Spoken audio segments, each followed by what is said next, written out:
Okay, here we go. Hi, my name is Linda Kay Gifford, and I am a survivor of long-term childhood sexual abuse. Some of you know me from live streaming on whatever I want to talk about, generally something political or social. And I have carried this until recently dirty, dark secret around with me for my life, and I'm tired of it. I'm tired of it.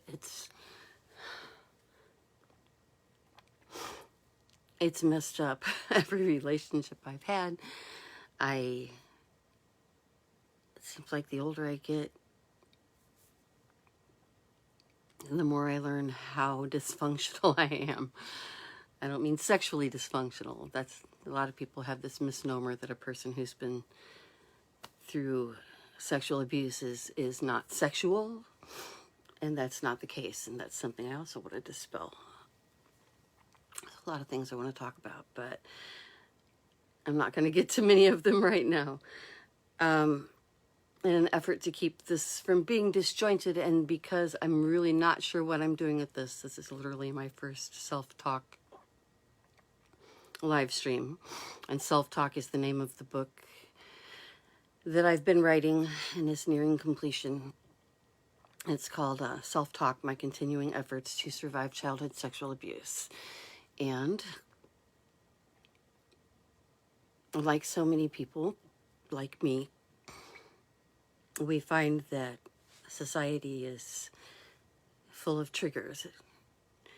And I don't know if you're a survivor or, God forbid, still a victim. It's hard. It's hard to ever feel normal. It's hard to walk in society and not get triggered by things that either frighten you or make you feel lesser. And I'm working out some of the harder aspects. A lot of my book was pretty stream of consciousness, came out fast, really didn't revise anything. It's just my thoughts. But now I'm getting into the tougher stuff. Now I'm getting into stuff that I have to write about because I want to share with you the things that I feel if I am feeling them, and my therapist feels that if I am feeling them, well, she knows because this is what her specialty is, that a lot of you are too. And so if I omit the harder things to talk about from my book, then I will not be being honest with you or me. And so what would be the point? So here are the harder topics of the book that are not yet finished. One is I've practically been accused of being a nymphomaniac. I am not sexually dysfunctional in that sense. I love sex. I love sex, but I'm not promiscuous. There was a time I was promiscuous, and that is something I used to lie about too. Because after I escaped my abuser from all of my adolescence and teen years up till I escaped at 17, after that I went through a period of basically sleeping with everybody I encountered that I was in a position to sleep with. And not because I wanted to, and not because I was forced or coerced. It was a way of life. I didn't really think about it. Looking back at it now from an adult perspective, I think I was always looking for someone to make me feel whole, normal, proving that I was okay. That 3 marriages, 3 divorces, 3 children into life. And I do not recall a single instance where a partner cared about my sexual satisfaction, much less cared about my day-to-day personal satisfaction on any level. And I kind of accepted that was the normal dynamic. And every once in a while I see couples that seem to actually have that thing going on where they look at each other like they care, where there's a glance between them, and I think, I wonder what that would be like. But mostly I just didn't believe in it. And so I think I'm going to start this first live stream with one of the harder topics, and it's because this just happened in the last 2 days. I have a friend. Shout out. I should have told you I was going to do this, Jessica, but I didn't know I was going to do this really till now. Jessica Rigney is an amazing friend and writer, artist. She was actually the midwife at my oldest 2 children, John and Sam's births. And she is an artist on every level, as well as just one of the most decent human beings you'll ever meet. And oddly enough, I didn't even know about your film, Jessica, until a friend of mine told me about it 2 days ago, a friend of ours. I've just met another friend of Jessica's who is also a writer. I guess you published this so I can give your name, right? Thomas A. Thomas. And he told me of her film. I'm like, I didn't even realize you had the film out, and lost in my own little pandemia world. So I watched the film, and it's called A History of Longing, Part 1. And it is, I hesitate to try to describe other people's work, but it's a film and a poem that Jessica did. And it follows basically the awakening of sensation, of sexual sensation and understandings in a young girl, is my interpretation. And it was so, it was so beautiful and provocative. I think you should go find this. First of all, Jessica Rigney, Rigney, YouTube, A History of Longing, Part 1. And it's a 10-minute film that is mind-blowing. So my other friend, how I even found out about this, I was listening to his reading, his poetry reading, and in it, he had written a response to this film. And his response was one of, remember, we're a bunch of weird writers, okay? Sorry, Thomas and Jessica, and other writers. But to people who don't write and share on this level, this might seem weird. But so, writer number 1, Jessica, has her film, releases a film. Other friend writer sees film and responds to it with a writing of his own.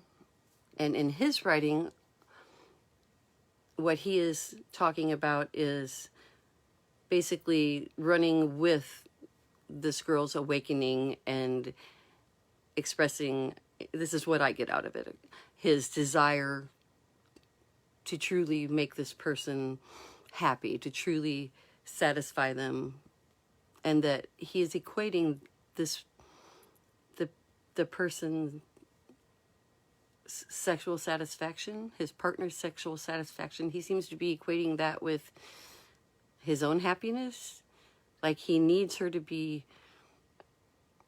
he wants her to be sexually sad, and not just in the sense like, I want you to come when I do. Yeah, I mean, yeah, every guy will throw that at you, or partner, or whatever.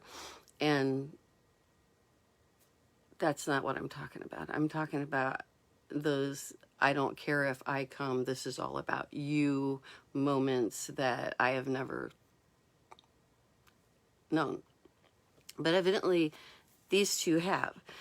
And so it really struck me, that's what I'm getting to. So his response to seeing this film was wanting to be that person who satisfies another person. And my response to both the film and his response to the film was, well, to the film, my response was, I felt very full of lust and desire, and I felt like I listened to it like it was a dream, like listening to the description of what it would be like to awaken sexually on your own terms. Those of us who,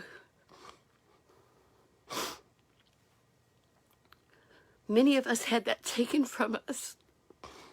So I can't relate, Jessica, but it meant so much to me to think that that's what it's supposed to be like. What it can be like. What it's never been like for me. That I want to make sure that I'm trying for that. And I want to make sure that I'm telling people what is happening that makes people like me unable to experience those feelings. Like I said, don't get me wrong, I love sex. But I've always looked at it as the end game.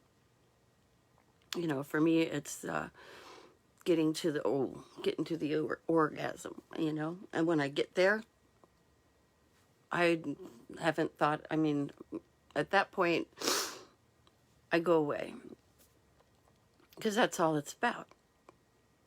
That's what I've learned. And then I see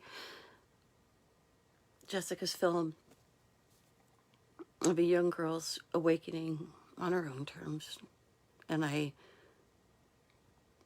read Thomas's response to that, and it's like he seemed like a decent, I was gonna say man, but human, you know, like the kind that someone who can think on that level. And I read these things and it's like, I want that. I want to feel those awakening stirrings and make decisions about what to do with them, but I can't. It's too late. It was taken. I view sexuality and how do I say this? My sexual desire was awakened at a young age, and this is the part that's hard. It'd be easier to say I hate sex because it was ruined for me, but to admit, no, I was made sexual as a 12-year-old and have had a warped experience of it ever since. Is hard, and that is what I'm learning is the more common experience. We sit around and we don't discuss this with each other for the most part because of shame, because we shame ourselves. We shame our own daughters. We shame our own girlfriends, sisters into not telling your stories. Who will believe you? People will look at you differently, and you know what? They will. They're right. But that doesn't make it okay to make it your shame when someone else does something to you. And when people look at children as sexual objects, the shame is already theirs. But they will do everything to make damn sure you know that this is your fault. And you will grow, and you will accept that, and you will make it a part of everything you are. So then you get 30 years in and you go, this isn't working for me anymore. And for some reason, Jessica and Thomas, when I read your writings and listened to your words in your film, Jessica, and in your reading on your page, Thomas, it had a really big impact on me. It really did. Because it made me examine the direction I have to go. So, it's a really weird live stream, huh? But this is live stream number 1, and I'm gonna just... I'm gonna do them live because I tried videotaping, I back out, but I can't back out alive. So, I think I have something to say that's worthwhile, and even if I don't, I'm saving my own soul here. I'm also suing my abuser, finally. I've just found a good lawyer and gone through a few prospects, but I think I'm going to be working with not going to give names yet, but a prominent lawyer has represented many, many, many victims. Survivors. I hate both those words. I'm right about that. If you go to my Facebook page, well, you're on it, Linda Kay Gifford Self-Talk. I say, I posted the first 7 chapters of the book. It's pinned to the top. It's top post pinned there. And point out in there that I don't like the term survivor or victim. I don't like victim because it's helpless, and I don't like survivor because it makes it sound like you got somewhere. Becoming a survivor isn't a graduation date, and it doesn't make everything okay.